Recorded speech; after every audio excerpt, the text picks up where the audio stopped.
Hello everyone. The topic of karma or fate in human lives is so vast that it is hard for us to determine the real meaning.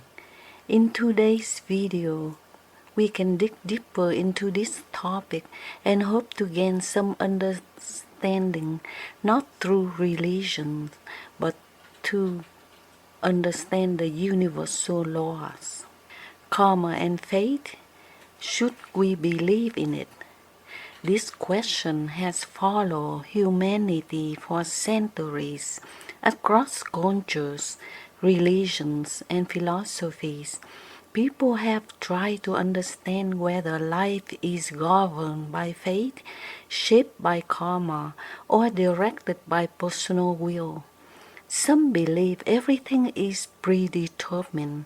Others insist that human determination alone can shape destiny, but the truth is more subtle. It is not simply about believing or not believing. It is about understanding how these forces interact within our lives. First, what is karma? In Eastern philosophy, especially in Buddhism, karma is often misunderstood as punishment or reward. In reality, karma is neither. Karma is the natural law of cause and effect. Every thought plants a seed, every word carries energy, every action creates a consequences. These seeds do not disappear, they remain within us, shaping our habits, our perceptions, and eventually our reality. Karma is not rigid destiny, it is a living process, constantly unfolding. Second, does fate really exist? Fate is often described as something fixed, something already written. But if everything were truly predetermined, why do some people rise from hardship into success? Why do others transform their lives through awareness and effort? Why do two people in the same situation end up with completely different outcomes? These questions suggest that fate, if it exists, is not absolute. Perhaps fate is simply the starting point, not the final destination.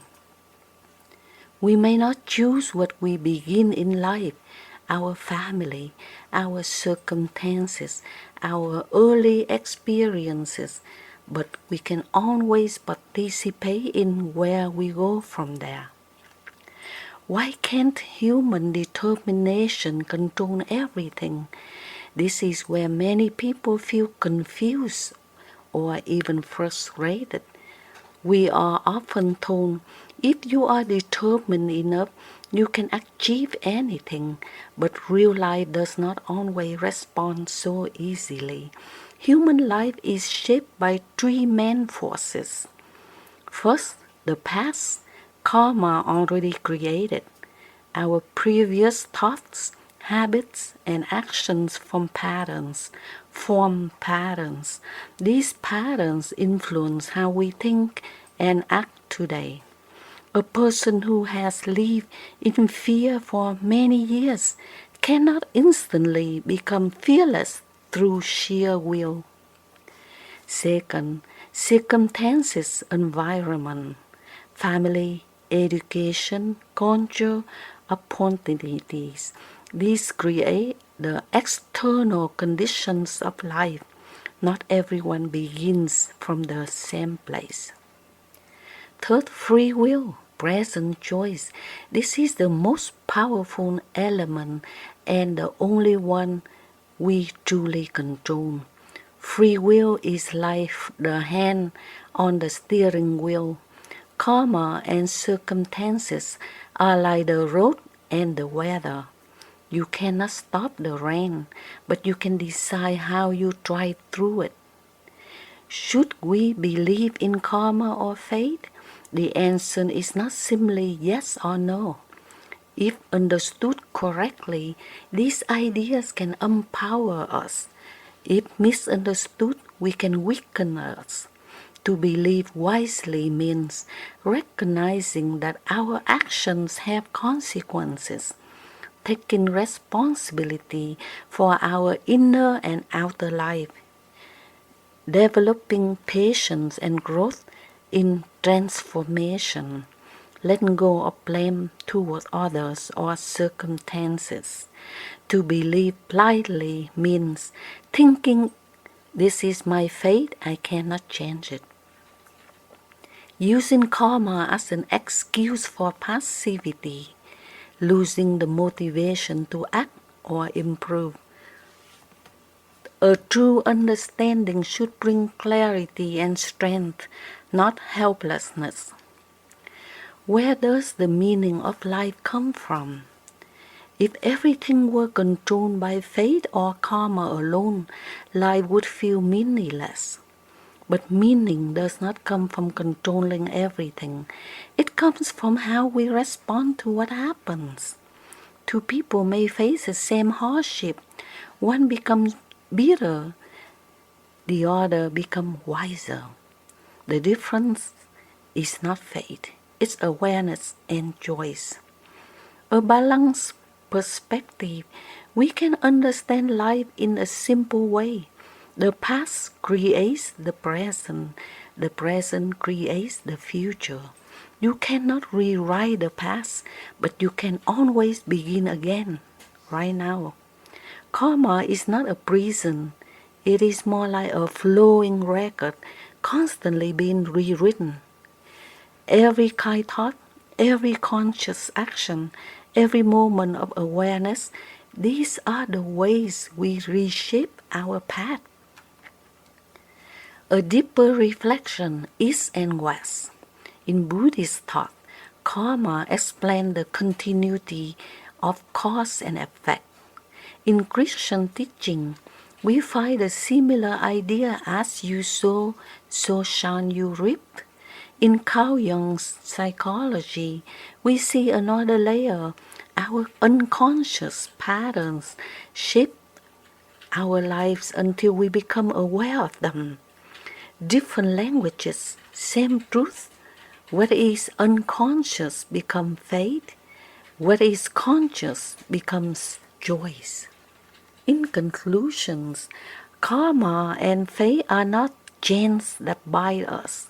They are principles that help us understand life more deeply. Do not reject them completely. They are the forces beyond immediate control. But do not surrender to them blindly, because within you is always the power to respond, to choose, and to grow. In the end, you cannot control everything that happens, but you can always choose who you become. And that choice quietly, consistent, and deeply human. It is more powerful than fate itself. So rewriting the future quietly, change does not happen all at once. It happens in the small, almost invisible ways. A moment of patience instead of anger, a choice to forgive instead of hold resentment, a willingness to see things differently. These small shifts are not dramatic, but they are powerful because each one plants a new seed, and over time these seeds become new habits, new perspectives, a new way of living. And this is how karma is transformed, not by force, but by consistent awareness and gentle persistence. Final reflection. So, should we believe in karma or fate? Perhaps the better question is, should we live knowing they exist? Not with fear, not with blind surrender, not with denial, but with balanced understanding. Accept what you cannot change. Become aware of what shapes you and take responsibility for how you live today. Because in the end, you are not only a result of your past, you are also the creator of your becoming. And in that quiet space between what has been given and what is yet to be formed, there lies your true freedom. Thank you so much, and I hope you understand